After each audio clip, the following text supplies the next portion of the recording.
Hi everyone. In today's episode, we're going to be talking about the tenant fees ban.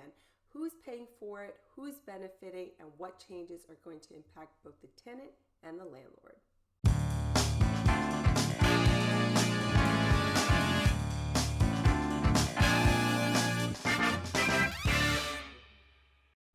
Hi everyone, Ugo Renze here with Onyx Property Consultants, powered by Keller Williams.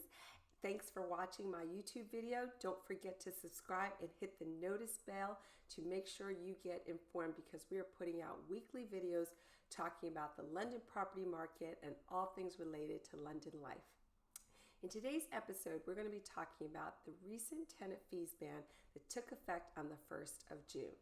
It's had major impacts to the lettings or rental business here in London and in the UK, because it's dramatically reduced the amount of upfront fees that landlords or lettings agents could charge tenants.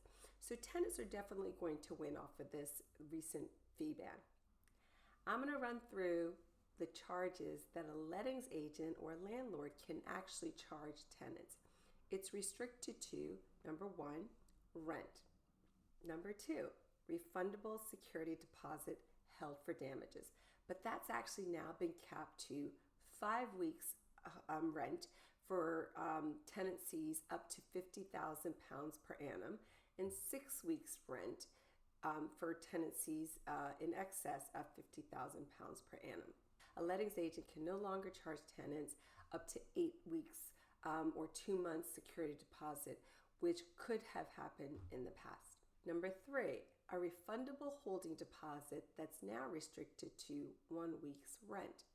That would be taken at the time of marketing the property if you were a tenant or an applicant that was interested in the property, and it was taken to secure your holding in that property, subject to tenant referencing and administration process. So now that amount is capped at 1 week's rent. Number 4, capping the cost associated with making changes to the tenancy agreement at £50.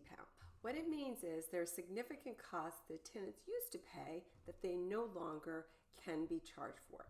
And the biggest one was the tenant referencing or admin fee.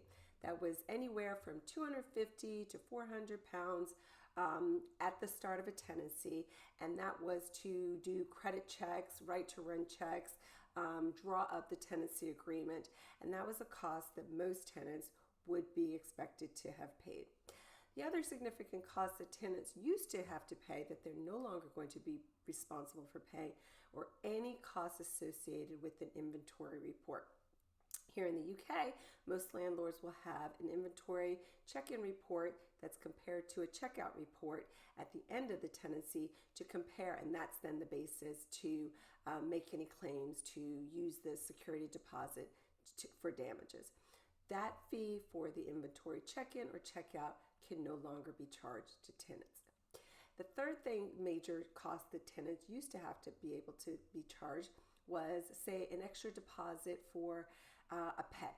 That can no longer be charged to tenants.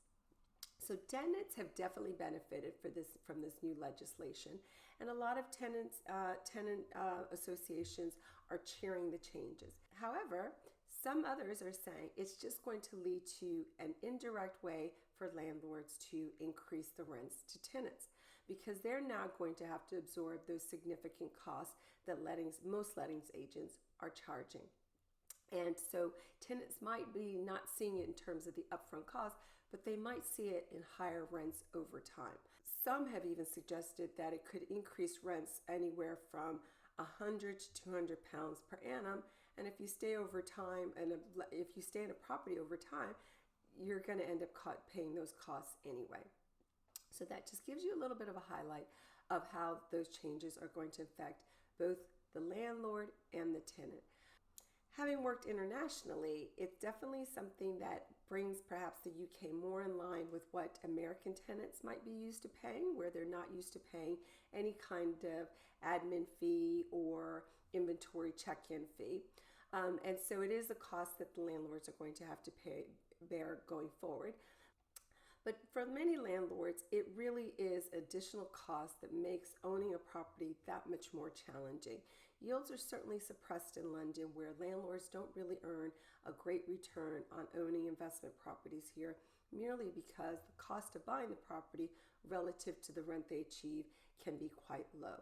So if you add these additional costs, it's definitely going to strain landlords who, on top of these changes, are also bearing the brunt of reduced deduction of interest expense, mortgage interest expense against their taxes. So they're being hit from several sides as well. So I hope that explains the recent tenant fee bans. If you have any questions, make sure to put them in the comments field. I'll respond to everything. If there's any other topics related to renting, selling, buying property in London that you want to know about, make sure to get in touch. That's Ugo Renze with Onyx Property Consultants, powered by Keller Williams. Bye for now.